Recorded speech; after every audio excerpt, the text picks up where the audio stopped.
welcome back to Frames and Forge YouTube. I was just going to share this with you because I think some people will be interested in this.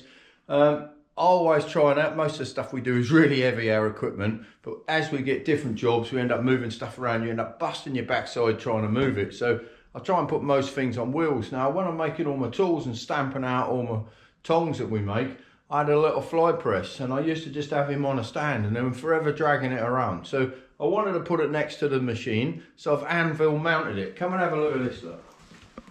Makes it really easy for you.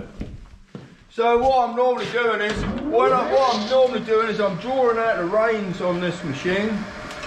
So once my tongs, the mats is quite quick. So these are a finished pair. And then what I'll do is I'll draw the reins out on there and then I want to stamp them. So I've got my little name stamp in here. And it used to be on that bench and we're forever running backwards and forwards. So I wheel mounted my furnace so I can push him around. I put my fly press on there so I can draw out in there, stamp, and then they're done. But rather than having it on a stand, I've mounted it on the anvil, look. So it's a real natty way of doing it. There is a big forge post that comes through here that goes through the hardy hole. So there's a post sticking through there, so it can't come off the fly press. It comes through the hardy hole and there's a little plate there that runs along either side. So it's totally solid on there, look. So there's no way it can come off. And then when I don't want him, what I can do is I can put him under one of our hoists and I can just lift him up. And I can just pull him off. I must finish it, just a pair of smaller gates we're doing, look. But anyway, if you come outside, I'll show you a fly press, excuse me, which I'll be using in a few weeks. I've got to do some bird sculptures and I'll show you the other little fly press.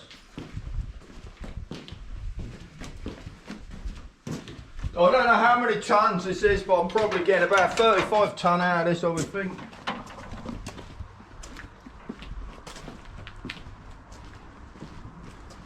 So this is the one I'll use in a few weeks' time. I've had this years, but it's a brilliant fly press. Ooh. I don't know what the tonnage is. I should think I'm getting at least 25-30 tonne out of it. I don't need very big balls on the top because it's so heavy. But I'll show you this working in a couple of weeks. But I've never seen a fly press this big. Normally they're a mechanical screw press like I've got in there, but that is just such a great machine. Right, thank you very much. I hope you enjoy that and have a little thing, but don't mount too big a fly press on your anvil or your anvil will tip over. I forgot, I've just revamped the plasma machine that I made. Have a look at our cutter. I've used it about 20 years. We've done it all ourselves. I've just been doing it out. So we've just repainted everything. I've just been revamping the plasma, put a new extraction head on it, and this is what it runs on. Look, I brought all the drivers from CNC for you, and we plug our laptop into it and we run it on UNCC. So it's quite a good program. Let's look at the artillery wheels, look. I made 8,000 artillery wheels for the 14-pound guns here. And these are all the old wagons they used to make. And the boys on there, look, with their Eckie thumb pats on and a safety fag. Steam lorry outside, look. And then later on, it started in 1864. And then later on amalgamated with Froroff and become Chrome Froroff.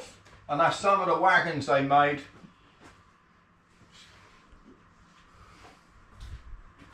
So the history goes back a long way. There's the boys there, look, there's a big pair of wheels there they made for laying cables.